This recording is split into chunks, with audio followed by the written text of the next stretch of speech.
की देवी मानकर पूजते हैं। आखिर उन्हें इतिहास में कलंकिनी क्यों कहा गया है? क्यों समाज ने उस सबसे पवित्र रूह पर बदचलन होने का दाग लगाया?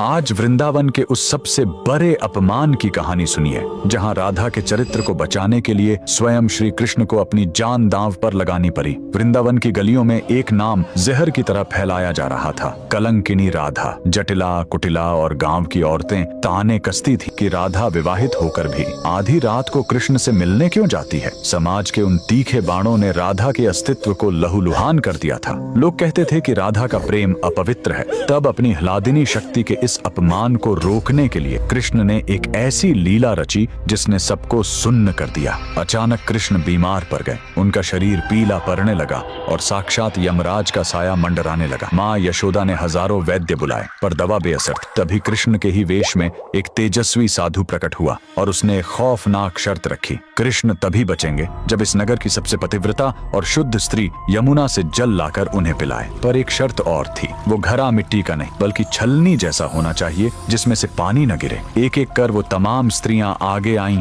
जो कल तक राधा पर कीचड़ उछाल रही थीं। पर जैसे ही वो घड़ा पानी में डुबोती, पानी बह जाता। समाज की उन पतिव्रता औरतों का झूठ बेनकाब हो गया। अंत में लज्जा और अपमान के बोझ से दबी राधा रानी आगे बढ़ी। उन्होंने जैसे ही यमुना में हाथ डाला, साक्षात कान्हा जल के भीतर मुस्कुरा उठे। राधा का घड़ा छलनी होने के बावजूद भी अमृत की तरह भर गया और एक बूंद भी नीचे नहीं गिरी। वो जल पीते ही कृष्ण स्वस्थ हो गए। उन्होंने दुनिया की आंखों में आंखें डालकर कहा, राधा कलंकिनी नहीं, वो इस सृष्टि की सबसे शुद्ध ऊर्जा है। उस दिन वृंदावन को समझ आया कि प्रेम देह का नहीं, आत्मा का होता है। जहाँ कोई स्वार्थ नहीं होता, वहाँ कलंक भी आभूषण बन जाता है। इसीलिए आज भी राधा के बिना कृष्ण के नाम का कोई अस्तित्व नहीं है। राधा रानी का ये त्याग सिखाता है कि अगर आपका प्रेम सच्चा है तो दुनिया का कोई भी कलंक आपको मैला नहीं कर सकता। क्या आप भी मानते हैं कि राधा के बिना कृष्ण अधूरे हैं? कमेंट में राधे राधे जरूर लिखें।